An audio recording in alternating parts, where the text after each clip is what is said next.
This diagram outlines a cognitive trap almost all of us fall into. From a very young age, society presents us with a false dilemma, a forced choice between two seemingly opposed paths. We are told we can either pursue intellectual purity or we can chase material wealth. The problem with this binary is that isolating these resources usually leads to failure. Take the first path and you become the starving artist, brilliant but incapable of scaling your ideas or supporting yourself. Take the second and you become the rich fool, flush with capital but lacking the critical thinking required to sustain or grow it over time.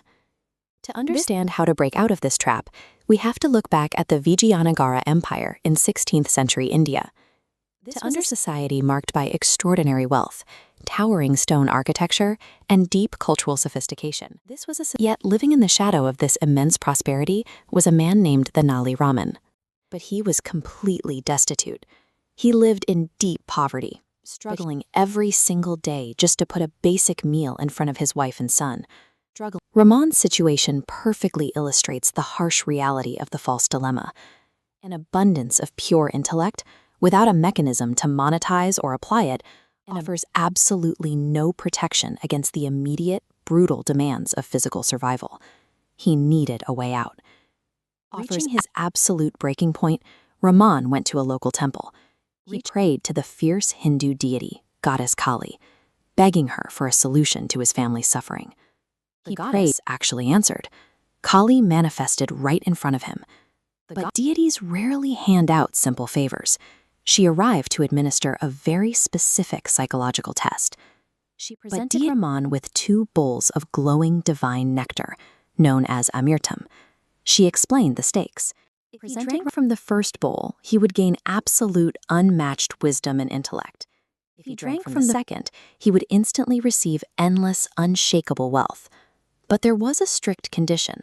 She explicitly forbade him from having both. He had to look at the 2 glowing bowls and choose exactly one path. Put yourself in his shoes for a moment. If you choose wisdom, you leave your family in poverty.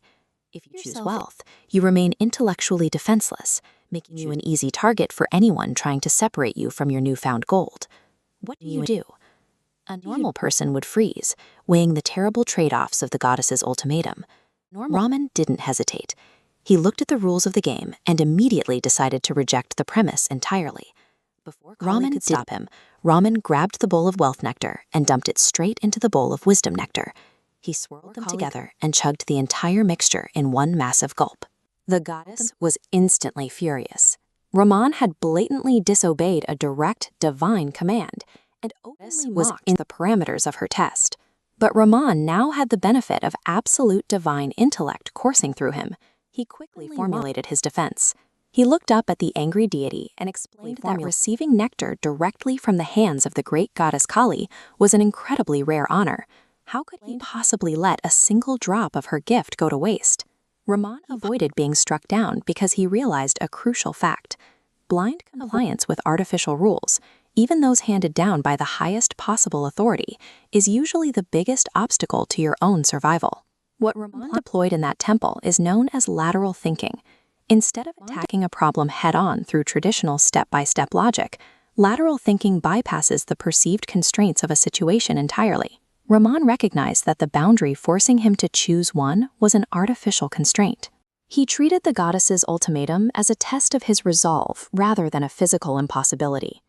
By merging the assets, Raman used his newly acquired wit to navigate the goddess's anger. His defense proved he possessed the sharp intellect required to protect and manage the fortune she had provided. True resourcefulness is recognizing when the walls around you are made of paper. The hardest choices we face are often illusions. Designed to test our willingness to push back. Kali absorbed his logic and her anger evaporated. She laughed at his sheer audacity, officially blessed him with both boons, and vanished. Equipped with his sheer audacity and vast resources, Raman completely left his poverty behind. He used his combined assets to secure a place in King Krishnadeva Raya's royal court, living a legendary life free of hardship. You can apply the same framework to modern roadblocks using a 3-step process. Step 1 is identifying the false dilemma. When an employer, When an investor or a market forces you into a strict A or B choice, immediately question their authority to set those terms. Step 2. Synthesize. Don't compromise. Actively search for ways to smash the two options together.